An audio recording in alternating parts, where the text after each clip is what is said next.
Saya Ahmad Amrullah, Rektor Universitas Muhammadiyah Tangerang. Agak menggelitik tadi ketika Bu Sri Mulyani menyampaikan salah satu yang saya garis bawahi, filsafat Ahmad Dahlan, sepiing pamrih rami gawe. Cuma mengapa kemiskinan dan pengangguran juga terus meningkat? Ini sesuatu yang sangat kontradiksi.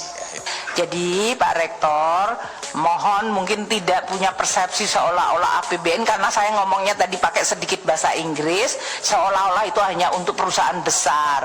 Saya ngomong makanya tadi sepi ing pamrih, rame ing gawe, supaya tahu bahwa APBN juga untuk rakyat kecil banyak sekali. Ketika bangsa ini pernah mengalami krisis, tapi sesungguhnya yang krisis itu adalah para konglomerat, Tapi di sisi lain UMKM Indonesia saat itu begitu cukup kokoh, walaupun nggak terlalu dilirik oleh kebijakan-kebijakan negara kaitan kehadiran UMKM. Sampai saat ini pun mungkin negara lebih memperhatikan pelaku-pelaku ekonomi global, para tentu mungkin yang sering disebut dengan oligarki ekonomi. Pak Rektor tadi mengatakan UMKM, seolah-olah nggak ada kepedulian sama UMKM. Ya, besok lagi kalau bikin kuliah umum media Indonesia judulnya UMKM, maka saya akan cerita tentang UMKM. Karena ini tadi bicara tentang tahun politik, saya nggak bicara. Tapi supaya Pak Rektor tidak salah dalam persepsi mengenai tidak ada kepedulian, satu, pemerintah memberikan kredit usaha rakyat. Nah, Pak Rektor tadi mendapat smash telak dari Bu Sri Mulyani. Bagaimana tidak ketika argumen beliau terlalu menjatuhkan kredibilitas kepemimpinan Pak Jokowi, dan ini tentunya menjadi pembelajaran bahwa tak seharusnya begitu. Ini pemerintahan terus disalahkan dalam segala hal. Nah, untuk lebih jelasnya langsung saja kita reaction bersama-sama video berikut ini. Tadi disampaikan katanya ironis pengangguran dan kemiskinan naik. Mungkin saya sampaikan begini ya Pak Rektor. Memang kalau saya bicara tentang ekonomi makro dan fiskal, mungkin karena itu adalah makro dan fiskal yang cukup kompleks, jadinya ya udah kayaknya baik-baik aja, tapi yang saya lihat ada orang nganggur gitu kan, itu kan subjektivitas manusia. Tapi saya sampaikan begini, waktu terjadi pandemi, semua negara kan tadi mengalami shock ya Pak ya, ekonominya kontraksi. Kalau ekonomi kontraksi itu memang ada PHK. Indonesia mengalami juga itu, dilihat itu 5,2 ke 7,1. Kalau kita lihat jumlah pengangguran naik dari 7 juta ke 9,7. Semua negara kena musibah. Jadi gimana caranya kita memulihkannya? Tadi dengan cerita saya yang panjang lebar, instrumen kebijakan fiskal yang mungkin untuk catatan Bapak ya, Bapak tadi seolah-olah mengatakan seluruh ini hanya untuk ngurusin pengusaha besar. Bapak, tadi saya sampaikan anggaran bantuan sosial untuk masyarakat karena mereka nggak bisa kegiatan, bansos naik, PKH naik, sembako naik. Kita memberikan waktu itu, waktu seluruh para pengemudi ojek kehilangan pekerjaan tahun 2020, itu kita langsung masuk ke situ.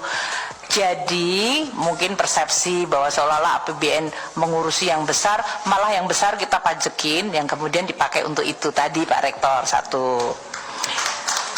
Dan dengan kemajuan tadi kita lihat pengangguran sudah mulai turun, sekarang sudah di bawah 6%, 5,9 kembali ke 8,4. Saya tidak mengatakan tidak ada pengangguran, ada, tapi kita tadi ini kan suatu perekonomian itu progres harus terus dibuat. Makanya tadi kita sampaikan ini harus dijaga momentumnya. Kemiskinan juga sempat melonjak. Coba lihat di dalam graf yang sebelah kanan. Kalau kita lihat kemiskinan tadinya 9,2 melonjak lagi ke 10,2. Sekarang sudah turun lagi ke 9,5. Inilah kenapa kemudian Presiden Jokowi minta pada seluruh kementerian sekarang fokus, dan pemerintah daerah terutama, untuk fokus ke kemiskinan ekstrim, stunting, karena ini yang akan menentukan pengangguran dan kemiskinan Pak.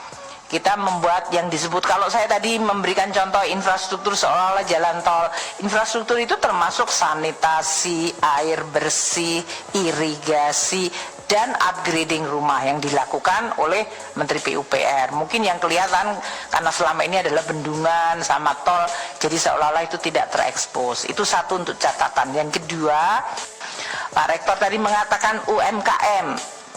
Seolah-olah nggak ada kepedulian sama UMKM. Ya, besok lagi kalau bikin kuliah umum Media Indonesia judulnya UMKM, maka saya akan cerita tentang UMKM. Karena ini tadi bicara tentang tahun politik, saya nggak bicara. Tapi supaya Pak Rektor tidak salah dalam persepsi mengenai tidak ada kepedulian, satu, pemerintah memberikan kredit usaha rakyat. Kredit usaha rakyat itu mereka mendapatkan dari mulai yang mikro, kecil, super mikro, kecil, menengah. Itu jumlah kreditnya yang tadinya tahun 2019 sebelum Covid 140 triliun, sekarang 379 triliun. Itu artinya jumlah volume modal yang bisa diberikan kepada seluruh debitur yang mencapai lebih dari 7,6. Saya terima kasih Universitas Muhammadiyah Tangerang tadi membina 45.000. Pemerintah melalui KUR ini lebih dari 7,6 juta.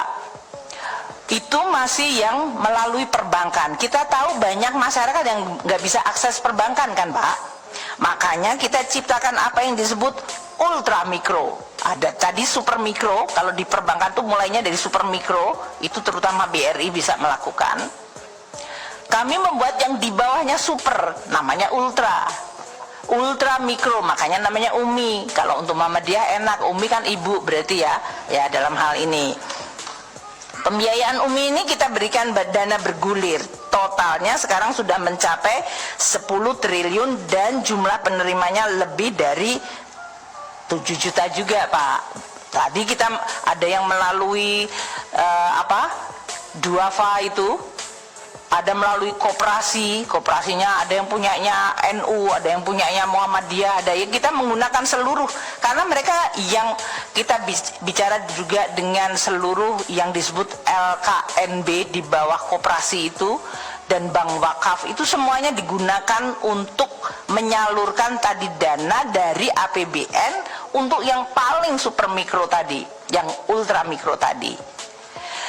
Kemudian Kementerian Sosial, minggu lalu saya diundang sama Bu Mensos untuk di Malang. Di Kementerian Sosial yang memang masyarakat yang sangat membutuhkan diberikan cash. Itu PKH Pak, berdasarkan berapa jumlah anaknya. Kalau anaknya masih SD berarti dia mendapatkan, anak-anaknya masih mendapatkan kartu Indonesia Pintar, jadi dia mendapatkan beasiswa.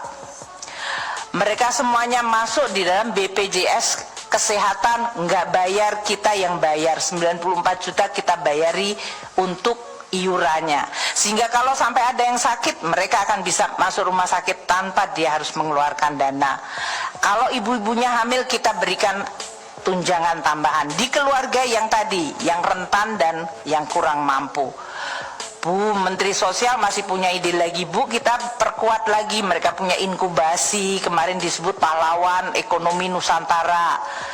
Kemarin saya ketemu yang tadinya penerima PKH, sekarang dia bikin jualan bakso, kemarin kereta baksonya diperbarui, dan mereka bagus.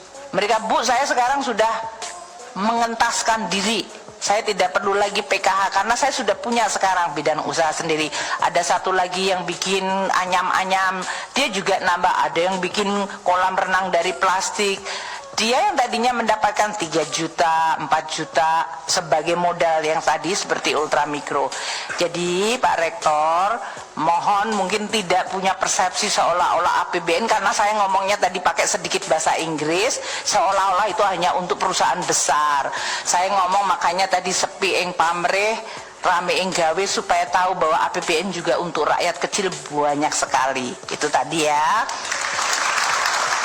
Rektor di Indonesia nggak ada yang berkualitas dalam berkontribusi terhadap pembangunan Indonesia. Yang ada prestasi nyinyir mewabah menjalar ke mahasiswa yang berkamuflase menjadi mahasewa. JGN cuman jadi simbol saja sebagai rektor atau guru besar. Tapi budi pekerti harus linear dengan jiwa nasionalis dan patriotikmu. Sudahlah, jangan jadi pahlawan kesiangan dan diselimuti rasa kebencian kekerdilan, serta kesesatan berpikir. Sangat memalukan. Nah, saya akhiri, pokoknya tetap cerdas, jangan mau terpecah belah, jangan mau termakan omon-omon. Tentunya selalu berpikir positif dengan apa keputusan pemerintah NKRI, harga mati, tetap kawal kemenangan Pak Prabowo dan Mas Gibran.